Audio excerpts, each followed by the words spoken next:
We're doing it live. We're doing it live. Oh, Canada just got whooped by the United States in the four-nation face-off. Let's go.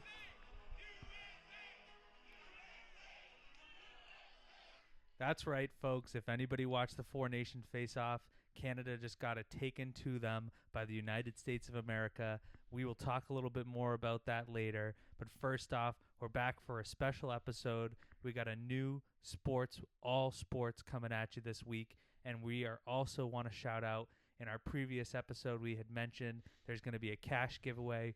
First 1,000 subscribers on YouTube. Be a subscriber. Be one of the first 1,000 for a chance to win $20. We appreciate you watching. But as I mentioned, we got an all sports. We're kicking it off football to start. Phil, I know you got some questions there for me ready to go. So let's hit some NFL and kind of wrap up where the season was. All right, you want the first one? Let's do it. All right, the Super Bowl, we ended that. It is a new season coming up, but they're on break. So we're going to talk a little bit about that. Dennis, give me something about it. Super Bowl, very entertaining. Loved it as a Chiefs hater. 40-22 was the final. Anybody that didn't get to watch. But just a masterclass by the defensive line. You talk to most football people, true football addicts, and what they're going to tell you is it's games are won on the offensive and defensive line. I mean, I think the average weight for offensive linemen for the Eagles was like 300. It was like I think pounds. it was they had the record. It was a new record for like the most ever for the offensive line weight. Yeah, it was crazy. Big dudes. Interesting tidbit of information for people that aren't maybe super into the sports world is it's all about drafting and development, and it's about the development of the guys you bring in. Jordan Mailata, the starting left tackle for the Eagles, didn't even play football growing up. He was a rugby player that they went and found, and they turned him into an offensive lineman. So isn't there a lot of stories about like offensive linemen doing stuff like that? You're just so big, they're like, yeah, we can turn you in. Like, well, that was a big thing, and I know. I saw like a little promo for WWE being like, we're bringing in like former football players, former like, college wrestlers and stuff. But that's a thing that I've seen in the NFL too, is teams they go find like the kid that just won the national championship from the University of Iowa in wrestling and say, let's go take this 6'3", like 300-pound guy and turn him into a defensive lineman. Wasn't there a rugby guy who just like, was like, yep, it was like they got drafted to play football? I don't know of anyone super recently. I'm sure there is. Maybe I just don't remember hearing the story. But that's what it is. It's develop guys. Bring guys in who are athletic, who are big, and teach them how to play. They just have to learn the game. And as much as I love football and I appreciate like how tough you have to be, it's not a very hard thing to learn. No. I mean, those positions. Maybe personally, when I hear like a quarterback, like listening to like the coach read a call, like I like couldn't do that. Like that's insane. Like that's photographic memory, basically. I think it's just like you playing so long, you hear these things. It's just already in your brain for like that. So and that's like the whole thing they talk about. Like Peyton Manning and Eli Manning do their Manning cast, and they have Peyton Manning will be like, oh, let me give you what a call would be like. And he's like XZ wing, tiger money. And he gives out like 15 different words. And that's just one play. And the check for the play to be like, oh, we're going to check easy sniper. And that's how they check the play. But that's like you're feeding 18 words. And to like each position, like one section of that call out means something to the offensive line. Another section means something to this receiver, and something else means something to that receiver. But to the quarterback, he has to know all of it, and he has to know what everyone else is doing. So you're memorizing the play call, but you're also memorizing everyone else's job too. Yeah. Because I have to know that this receiver is running this route. And so when I say easy money, like easy money sniper, that means this receiver is running a go. I need to know that. Yeah. But now I have to know 4 different receivers and the offensive line. And then you got to know trick plays and Yeah. all that. But what do you think went wrong with Patrick Mahomes during that game? It goes back to what I said before.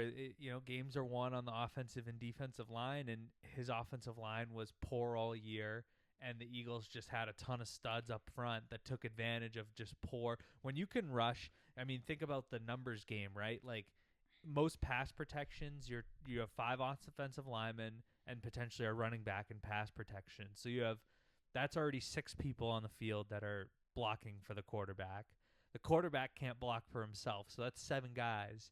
So the Eagles are rushing 4 guys the whole game and getting to the quarterback. That means they're playing 7 on 4. They have 7 guys back in coverage while you have, 4 guys out running routes. You're basically double teamed all across the board, and there's maybe one person on a one-on-one. And so it just a numbers game, huge advantage when you can get to the quarterback and only rush 4 guys. Like, what's crazy is he got like sacked 6 times. Yeah. Like, which is insane. So like, is that like, it's like, what's the average sack? I don't know what it is, but I'd have to imagine league average is maybe like 2 or 3 a game. I'd have to guess for like what the year was. So I mean, you're double, tripling what the league average was for the year. I don't watch Mahomes that much. I'm sure you keep up with it, though. Yeah. Does he normally get sacked during the season? What's his highest percent of getting sacked? He's a little better. I mean, not a number I would know off the top of my head, but he was definitely better during the regular season and being able to move. But that's a coaching thing too. And I'm sure a lot of people are sitting there watching the game, and I'm sitting there saying, Bill Belichick, for as much as hate he got when he left New England, like, he would not sit there and let Tom Brady get sacked 6 times in a game. He would make adjustments to make sure that wasn't happening. Yeah, he would figure something out to like move a player, like switch positions. You're not doing something. Yeah. Like maybe add a guy. And that brings me, and it kind of just popped in my head, but it brings me to something else that really pisses me off. Like, obviously the Mahomes-Brady comparisons piss me off because it's not even close. Brady will always be the GOAT. They played each other 3 times in the playoffs, and Brady beat him all 3 times. It's like if they do like the MJ-LeBron debate. It's MJ and LeBron played in different eras, so we've never seen them play each other. So we don't know who's better, like, because they've never been on the same court. But Brady and Mahomes played each other, and Brady won every single time. Like, that's clear cut. One person is better than the other. If Mahomes had beaten him in a playoff game and Brady won 2, or if they only played 2 games and it was split 1-1, like, maybe I'd feel different about it. But that's the thing, right? Like, when you go back to blocking and you go back to adjustments, that's why Gronk was so great. Because not only was Gronk a great pass catcher, but he could block. Yeah, so, I saw a video the other day about that. It's like I put Gronk in the top because he is a great catcher, 100%. But he is he blocks. Like, even if he sucks, he will like put effort into doing it. Just based on his size, it literally looked like you had an additional offensive lineman out on the field because he was so big and strong. But they couldn't like put Kelsey in a position to be like, all right, now you have to block, and then you take him out of running routes. Like, Gronk could do everything, and that's why it made it so tough when he was on the field, because the Patriots could run the ball really well when he was on the field because he could block, and they could throw the ball really well when he was on the field because he could pass catch. So I think, they got overwhelmed. They couldn't keep up with, the pass rush that the Eagles brought. And, credit to the Eagles. They stayed true. I mean, Saquon Barkley carried the ball over 20 times. And I think he averaged like under 3 yards per carry, which is very much unlike him. But they stayed true to the run. They didn't give up on it and just be like, we're going to throw it 50 times in the game. How many years do you think he has in the league? Saquon? Yeah. He's definitely going to finish out with the Eagles. I don't know if they gave him a 2 or 3 year contract, but he'll definitely finish out the contract. So he's got with at the least Eagles. 2 more years. Yeah, it depends on the running back. What kind of records is he going to break again? Keep going? It's a bummer, because he had a chance to break the record for most yards in a season this year. Yeah. And he broke the record for most yards in a season, including postseason. Mm-hmm. So if you count the postseason games, he broke Terrell Davis's record, but he didn't break Eric Dickerson's regular season record, which was like a little over 2,000 yards. He apparently he didn't want to. Coach asked him, and he said, "Let the kids eat." Yeah, and that's the other thing too is if you do put him out there and he gets hurt, and then you don't go on this huge playoff run and win the Super Bowl, you're probably sitting there kicking yourself because you put him in just to break a record. I'm sure he has no regrets of saying that now. Yeah. Oh, now that they won, if they lost in the first round of the playoffs, I bet you he'd be sad. He'd be pissed. Yeah, because it's a history book thing, right? Yeah. Like there's certain guys that will always go down in the history book in certain things because they hold records. And that's a huge Definitely a Hall of Fame accomplishment for guy. people. So stats definitely matter, but we won't fixate too long on the Super Bowl. Yeah. Give me another one. What about Aaron Rodgers and the Jets? You hear about that? Aaron Rodgers and the Jets parting ways. Definitely intriguing. I'm gonna. Do you think he's gonna get picked up? I do, and I'm gonna counter against what I've heard a lot when I've been listening to sports shows, when I've been listening to people talk about it. Wait, what you been hearing? I think a lot of people are like, he's bad to have in the locker room. He's toxic locker room guy. He seems like a weirdo in the locker room. Like it seems like let him do his thing. He's not gonna talk to you that much. He's just gonna come in, do his thing, and leave. Yeah, I'm sure that some people feel that way. I'm sure people have seen him in the locker room. I've never been in the Jets locker room to know how Have he you acts. met him at all, like in a thing? Or something? When I went to the Patriots game this year, it was Patriots Jets, so I saw him play live. Okay. It's different when. So no, nothing like handshake or like a picture or something. No, it would have been cool, but I counter a little bit of what people think. I think the common sense was you bring him in and he's not going to help you get where you need to go. But he came into the Jets are just such a dysfunctional franchise. That's like everybody says the Jets suck every year. Yeah. Every year. Like you can't just come in there. He ain't no Tom Brady. He's a good quarterback. Yeah. But I feel like if he's gonna go to a team, he's going to a team that has a quarterback that he does well, but he's not there yet.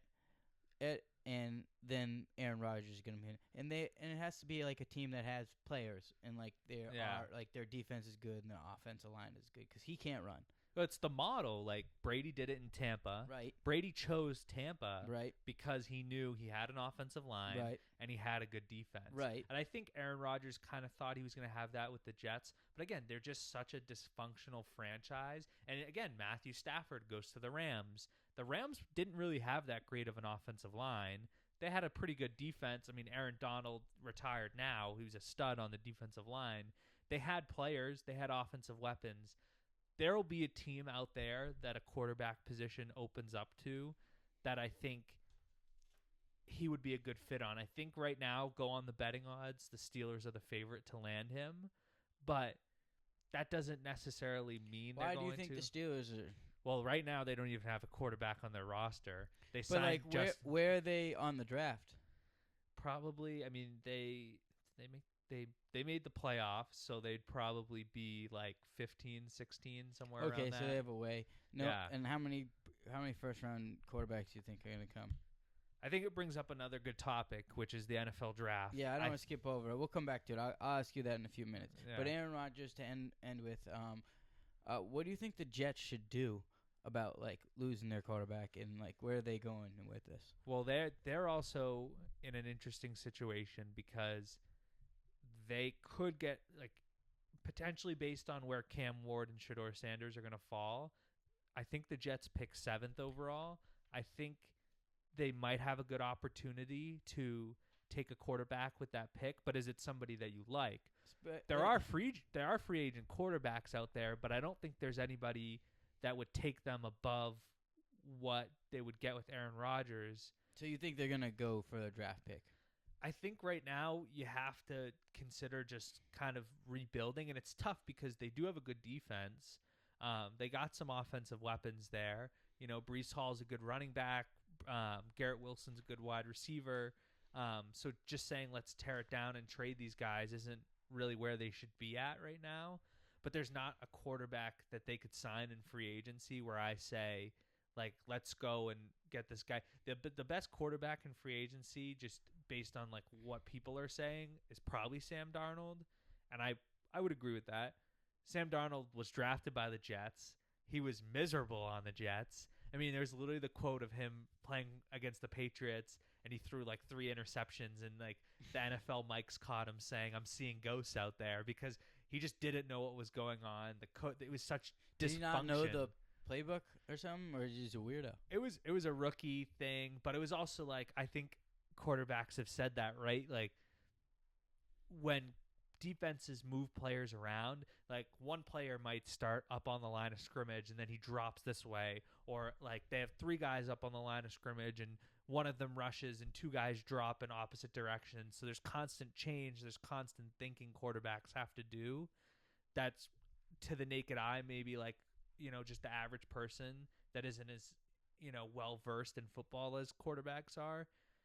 It was almost like he's seeing guys that aren't actually there. Like he thinks somebody's gonna be there, and then, so he's throwing it where the play he thinks is gonna be, but it's not. Yeah, Okay. and so he's like basically seeing ghosts, and so it's not like he's gonna re-sign with the Jets. It was complete dysfunction when he got drafted by them, and Yeah. And he So moves speaking on. of the draft, tell me a little bit about your opinions on what's gonna go on, what's gonna go down, who's gonna pick. Because I know you think Sanders is not gonna be picked up in first, but some people are. I personally like him, and I think there's been a trend of NFL players who, like Deion Sanders played, and now his kid's coming up. There's been a trend of players. Jerry Rice played, and he was a great receiver. His son Brendan Rice gets drafted by the Chargers. There's all sorts. Jeremiah Trotter, his dad played for the Eagles, and now he's on the Eagles. And there's a trend of guys who had fathers who played in the NFL, and then they come in and have some success. And I mean, they're getting coached their whole life by an NFL talent, so obviously they're getting better coaching than most people. I think consensus. That's where he thinks he's going to the Jets. Yeah, there's potential. I mean, he definitely wants to play in a big market, and I think the two teams up in the top that have the big market ability is the Giants, the Jets, and the Raiders to play in Las Vegas.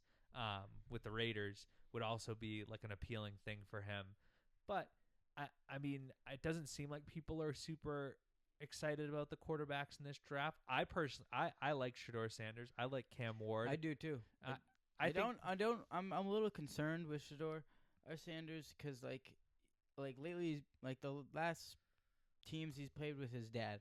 So the talk is that if he can like play without his dad, is he gonna need his dad like close by to do all that? His dad says absolutely not.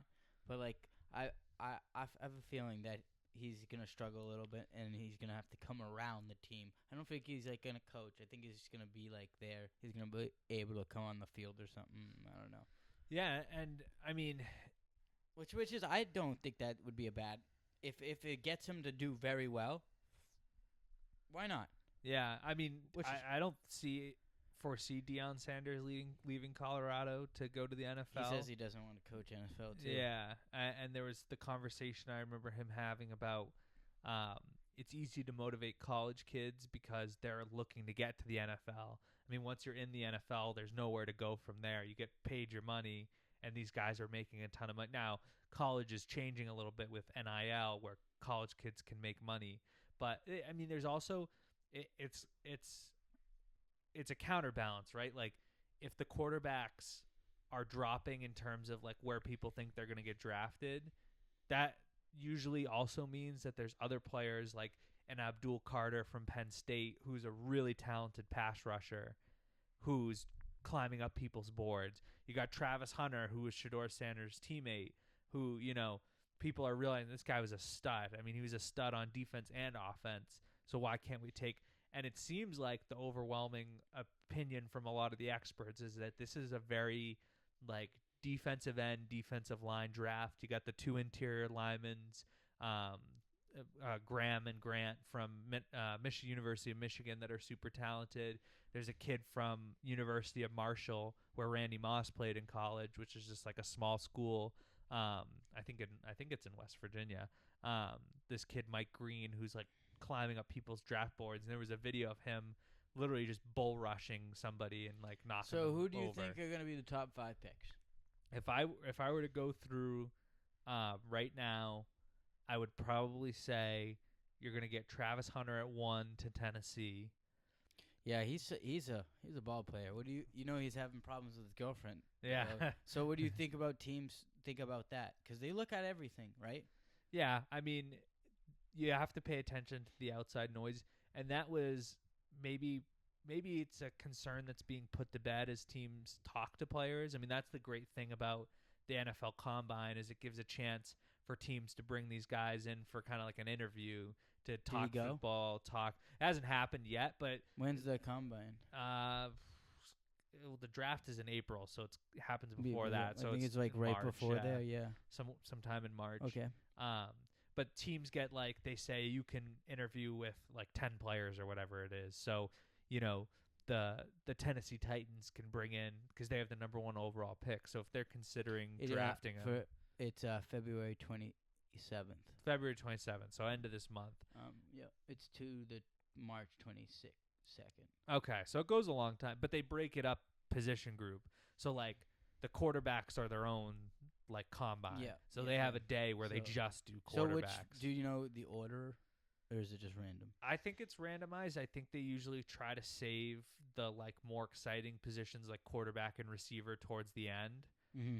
But it could vary based on the draft class because, like I said, this is a very like defensive line heavy draft. There's a lot of really talented defensive linemen, so they might find that day more interesting and put that on a prime, on like a Saturday where people might want to watch those guys go out and do the combine. I've peeked in here and there. Your second pick. My second pick right now, if I'm the Cleveland Browns, I probably have run myself into a situation where I'm going to have to trade Myles Garrett. So you're making a trade, so you have to pick up a guy, but are you making a... Well, Myles Garrett requested a trade, so now you're pretty much... I feel like that's what sports is now. A player says, I want to leave the team, so yeah. I'm just going to go find a new team, and they're forced to trade him. So I would probably say they're in a position to go after like a Abdul Carter. Would be my guess is the defensive end from Penn State. I think that would probably be my next pick. And then Giants at 3. I'm probably going quarterback. So who do they like more? Do they like Cam Ward or do they like Shedeur Sanders? Probably Shedeur. Yeah, you have to go. You just gotta pick because like it's the only thing it would be his dad. Because he's a great teach. He's great to be taught. Oh, I can't even speak today. He can be taught well, and he's willing to learn but can he do it without his dad being? Yeah. But you have all the publicity that they've had in Colorado since his dad's been there, and like celebrities are showing up to the game, and there's all this coverage. I mean, Colorado before Deion got there was like a bottom feeder. Like they were terrible at football. Yeah, but I don't think that's what gets him. I think it would be his fame because I feel like what I've heard is they're very family oriented. Yeah. So, if anything, that would be a problem. But I'd say take the chance of picking him up. Yeah. Well, if you're concerned about it, go and sign his brother too. Draft his brother. That's what I'm saying. Like if you can get both of them together, they'll be happy. Yeah. You could get Shiloh Sanders. He plays safety. You can get him in the late rounds. Yeah, he's not projected to go very high. Yeah, I know. He's he wants his dad telling everybody, "Oh, I'm going first round," but he's really not. Yeah. Pick 3 was the Giants. Pick 4 is the Patriots. Yeah. All right. We really need to get into this. What is going on here? There's 2 avenues. I am okay with both sides. First option is stick and pick. Let's take somebody at number 4. I'm probably taking Will Campbell from LSU. I'm probably taking offensive lineman. Will Campbell plays left tackle. Big guy, like 6'6", 330, 340 pounds, big dude. And just, a lot of good game experience against other talented players. That's probably who I'm sticking and picking at 4. Another option is there's two really talented offensive linemen in this draft, which I think we need. Will Campbell and Kevin Banks. Who do you think is better? I would say Kelvin Banks is slightly better, but he's injury prone. Oh, then we don't. So want him. I don't want him. Yeah, I want a more durable guy, and I say slightly better. They're both really, really good. Yeah, exactly. When we can adjust them, it's the NFL. Things change. They're both really good. So the other option is do you trade back? Do you trade with it if the Jets really want a quarterback, right? Let's say the Giants take a player at 3, and they go and take Shedeur Sanders, and the Jets are like, I really, really like Cam Ward. That's our guy. Cam Ward's definitely our guy. you could trade up with the Patriots. Patriots would gain additional draft capital. Like we would get their first pick this year, second pick this year, and then like a first or second next year. And then that would allow the Jets to pop up and take Cam Ward. And now the Patriots have additional picks because although it's easy to be like, let's stick and pick and fill this left tackle void, they have a lot of positions they need to figure out. It's not just like, let's get a left tackle and all our problems are solved. No, we definitely need to do a full offensive line sweep. Yeah, I in my opinion, you also the Patriots are also sitting there with like $140 million in cap space. Like go overpay for a guy like T. Higgins in free agency at wide receiver because we need wide receivers. I know. We need like anybody that wants to like come play. And it seems like every year like let's draft wide receiver N'Keal Harry stinks. Let's draft who's the kid? Tyquan Thornton from Baylor stinks. Like Jalen Polk, I still hold out hope for Jalen Polk because I think in order for Jalen Polk to be successful, he's a deep ball receiver, and Drake May has to throw the ball deep, and he doesn't have the time with a poor offensive line. So there's a ways to go there. And then the number 5 pick, the Raiders have the 6th pick. I'd have to.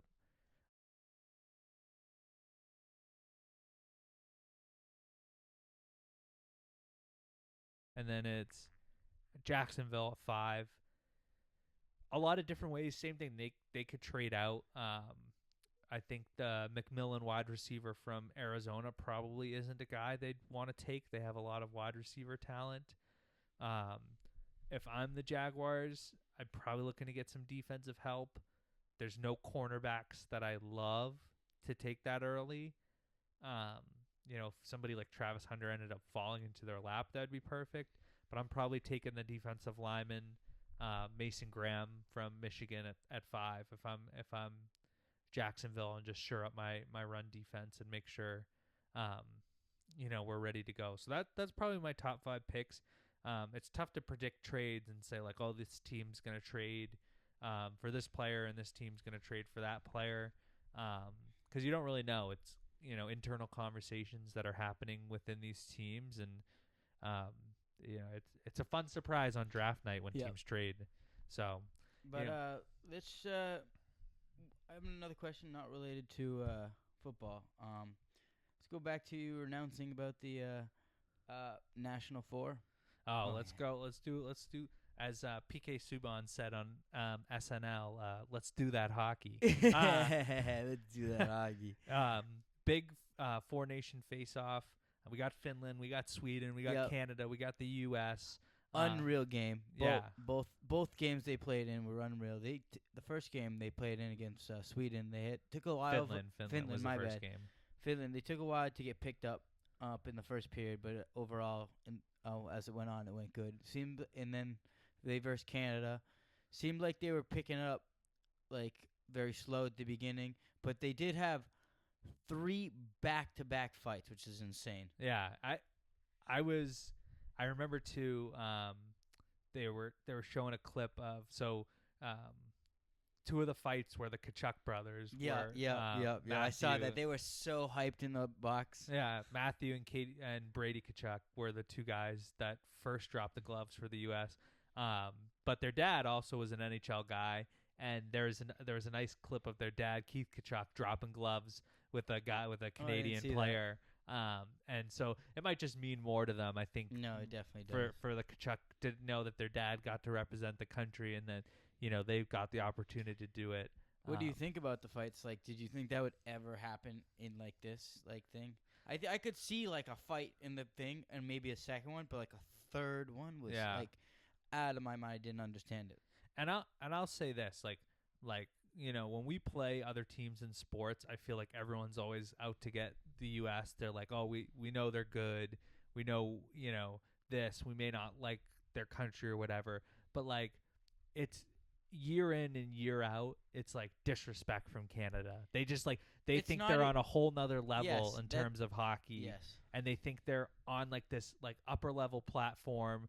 I remember, in 2011 when the Bruins were playing the Canadiens, and we're playing in the Bell Center in Montreal, and they're literally booing our national anthem. Like, it is They did that. constant disrespect. I know. They did that during the game, and I was like, "Oh, can't wait till you guys come to the Garden." Yeah. Like, they're coming into Boston tomorrow. But that's a difference, though. When that happened in 2011, the Bruins fans cheered for the Canadian national anthem because we don't stoop to that level. Yeah, but like it's like the Army has a saying: if you shoot at us, we're coming everything at you.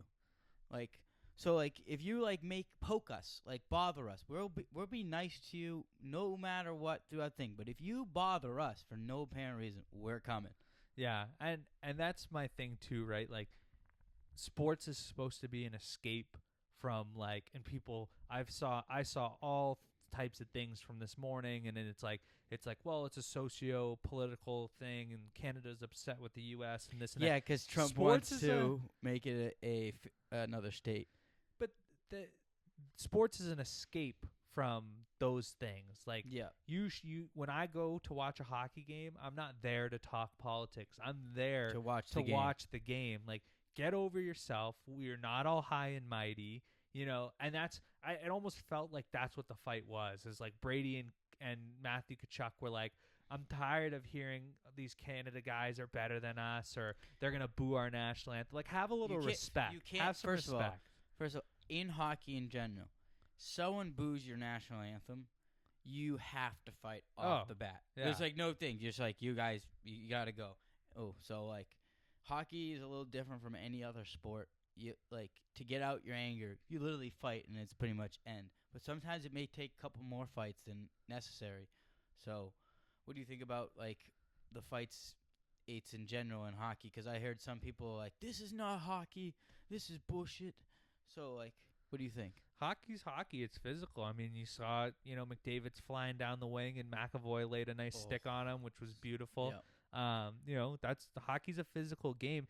And look at the teams that are successful are teams that have skilled players that can play physical. Like, that's why the Florida Panthers are so good, because a lot of the Florida Panthers guys, they're talented players, can play a physical, and that's why, like, one thing I can't stand about the Bruins is our best player, David Pastrnak, essentially shuts down in the playoffs because he can't play that physical style. Yes. So I'm kind of mad about the Bruins, because they used to be known for the bad news Bruins. Yeah. Like, don't mess with them. They're gonna hit you. They're gonna think. Now we're like, oh, we're supposed to be a skilled team. Like, we have like a first line skilled team, maybe two of them, but like all of them are like not grinders, but like they all got skill, but not like Ovechkin, Gretzky, famous people that like are Crosby. Like, they're not. So like we don't have any of those guys on our team. They're all like solid players that can play together and do well, but they just don't understand. And those kind of like the Crosbys and McDavids, those are like 1 in a million type guys. Like Sidney But Crosby, they're starting to pop up for each team. But like, Yeah. like I know all teams can't have it, but like we have a solid 3 lines. They're all first. Like, they would all be like players that could play first line, but they're all they just have to have them together. Yeah, but I mean, like, Crosby never played a physical game. He was just so skilled in knowing how to avoid hits and where to be on the ice and stuff. I feel like those guys with that kind of hockey IQ and things they also like have that. an enforcer always with them, but now they're taken away from the enforcers. Yeah. That's one thing too. But I mean, if you're not going to get a lot of skilled players like that, it's why the Toronto Maple Leafs are always out of the playoffs early, because they have all these skilled guys. Props to Austin Matthews. He's playing for Team USA in the Four Nation face-offs and stuff, whatever. Like, those guys aren't successful because they don't play that physical brand of hockey. So the Leafs, they always have a good record in the regular season. Playoff hockey comes around and everything starts to get a little bit tougher, and they're not going to win those one-on-one battles on the boards. They're not going to, they're not going to be able to get on a good forecheck because they're not throwing their bodies around. That's what hockey is in the playoffs. Yeah, because everybody doesn't care about their body in the playoffs, because the season's over. Your season is over if you're done. So might as well just lay bang it on the someone, line, and then just take a long vacation in the hot tub. Yeah.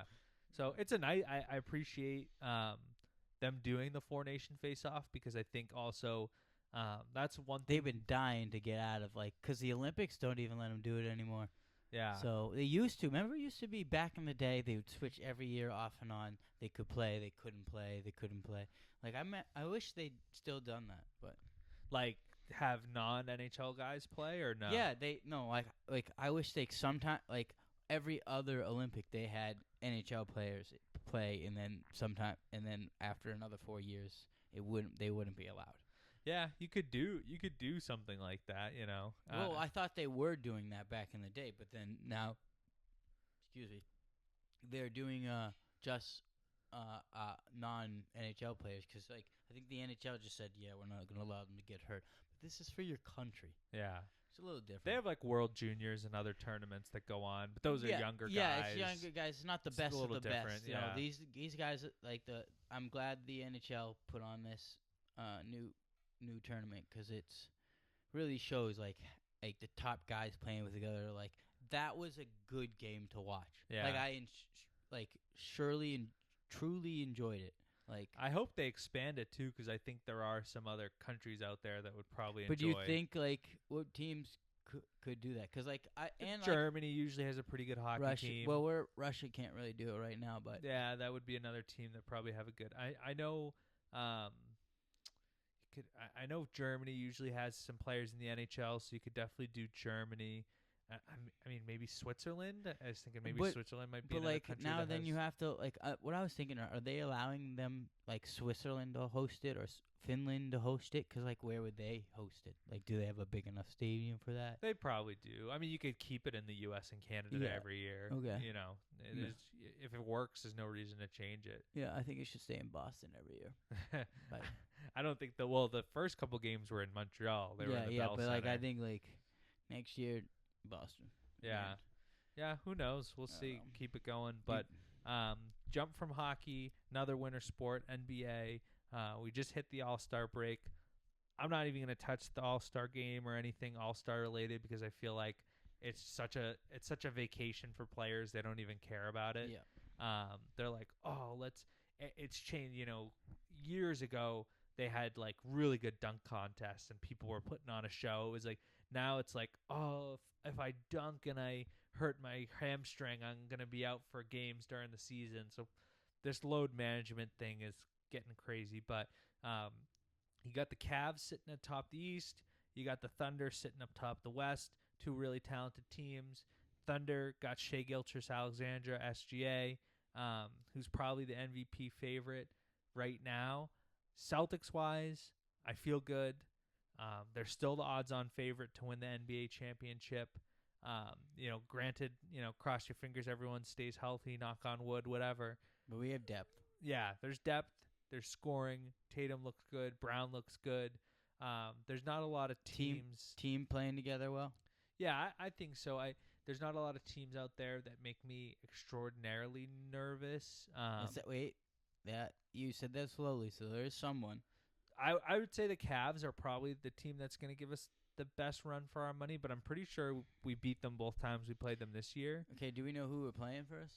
We won't know. I mean, it's the All-Star break, so there's got another 40 games to play before seeding. But my guess is if everything holds right now, and the NBA changed the playoffs the way it is, so now there's a play-in tournament to get the 7-8 seed. So the 7 and 8 seed and the 9 and 10 seed play each other. Whoever wins the 7 versus 8 now is the 7 seed, and then whoever loses the 7-8 matchup would play the winner of the 9-10, and then the winner of that game gets the 8 seed. So they expanded it so there's more playoff games. It's a small double tournament. Yeah. And then the full tournament is later. Yeah, so you won't officially know who the 7th seed. If the Celtics are the 2 seed, you won't know who the 7 seed, who they're going to be playing till that whole thing, the whole play-in goes on. But there's nobody in the play-in that necessarily scares me, but you might run into a situation where you play a team like Miami Heat in the first round. They're a pretty good team. Now you have to go and play maybe the Knicks in the second round, and then you'd have to go play the Cavs. they have to make sure they handle their business against the team. If they like play the Heat, that's a team you want to sweep. So then you're healthy when you have to play the Knicks, and then you got to play them tough, and then maybe play the Cavs. So it's not a gimme. It's not like, oh my god, I think they're comfortable. Like those teams are good. The Knicks don't scare me as much as the Cavs scare me. I think the Okay. Cavs, they have Cavs are gonna be a size, problem. they have skill, and people get on all the forums and platforms and whatnot and be like, "Oh, Donovan Mitchell got hurt for the Cavs last year. That's why the Celtics won." The Celtics played that whole series without Porzingis, and he's a valuable part of the team. Um, so you know, and now that we've had Porzingis, we've played them twice with a healthy Donovan Mitchell, with a healthy Porzingis. We won both times, so you can't say like, oh, just because Donovan Mitchell was out, that's why the Celtics won. So um, there's no teams, and all sorts. We talked about it before. Luka's with the Lakers. Are Yeah, the it's Lakers wild. a team that maybe you'd have to watch out? I personally don't think so. I think it's the Not Thunder the whole way. you don't think them, but because LeBron's gonna take some easy and Luka's gonna take charge, and LeBron's just gonna fill, and he knows how to fill. Yeah, I just think that the Thunder as a team. Have you seen him play yet with them? I did. I watched the first game. I didn't watch the second game they played together, but I watched the first game out. How did they do?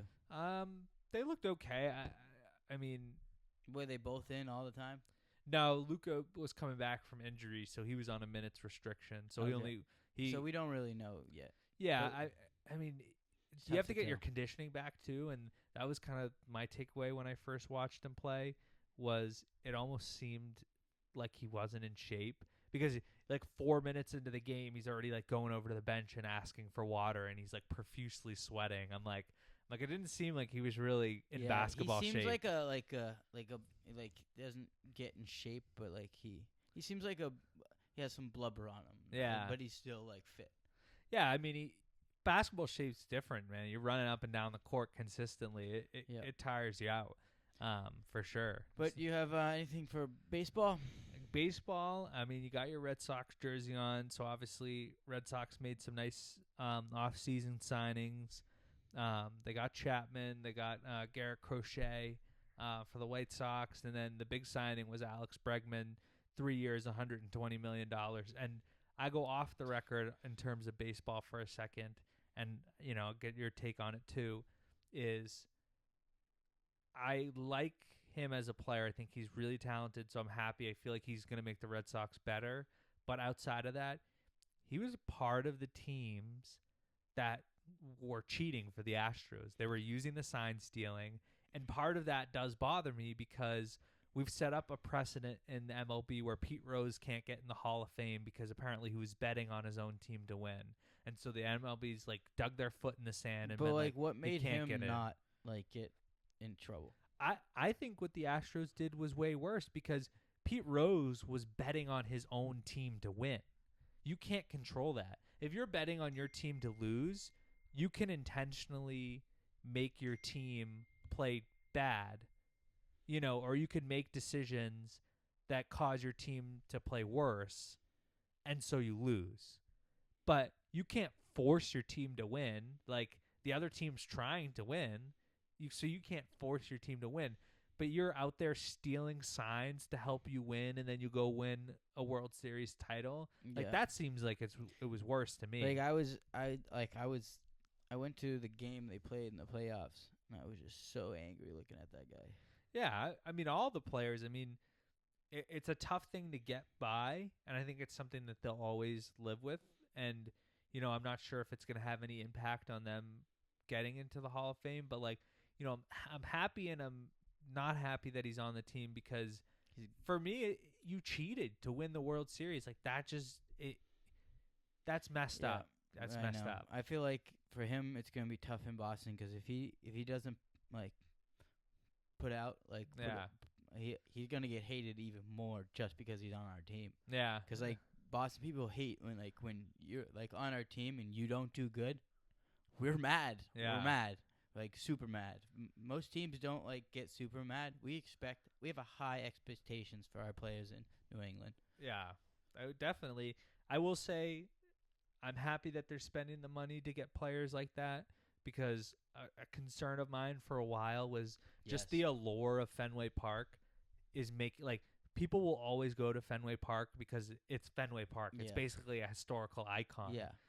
It's like a historic monument at this point. So they'll always sell tickets. They'll always sell concessions. People are going to go there, buy beer. They're going to, businesses are going to want to advertise there and stuff. So they'll always have money. And that was a concern. I was like, do they even care if the team's good? Because even when the team's bad, they may be not selling out every game, but they're still, packing the ballpark a good Yeah. amount. Like I go even just for fun. Yeah. Like sometimes they give cheap tickets and then you just go.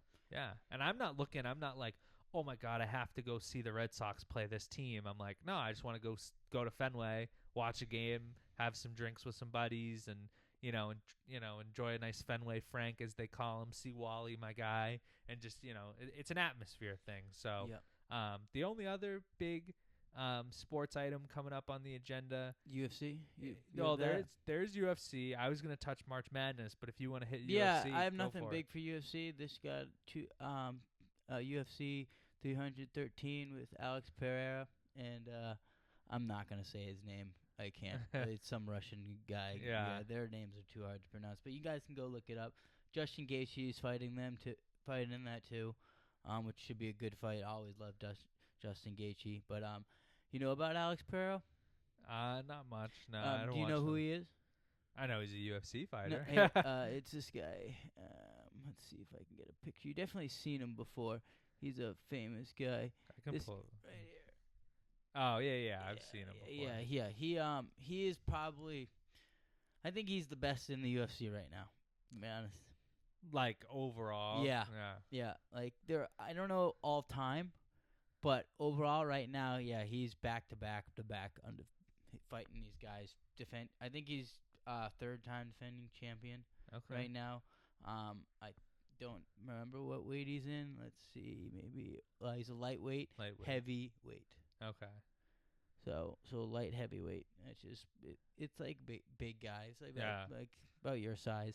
So, but he's tall and like he does this walk-in thing to intimidate like his thing where he goes douche, douche, douche, and then he does that for a couple minutes, stops halfway, and then pulls out an arrow and then shoots it and screams. And it's like, and he has like all face painting because he's like from like I think a native tribe or something. Okay. And he does that stuff, and it's pretty scary. That guy coming in the ring, but I wouldn't get in there.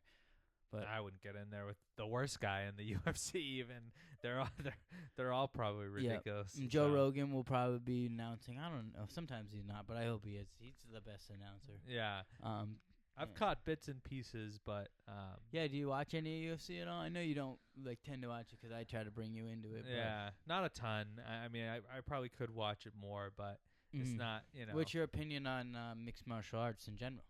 I think the UFC is really cool. I think a lot of that stuff. Okay, what is about really boxing? Good. And like, do you like boxing? You think they're doing a bad job? Because I hear a lot of people like boxing is going downhill, but like Jake Paul is like trying to like bring it up, but like it's really not.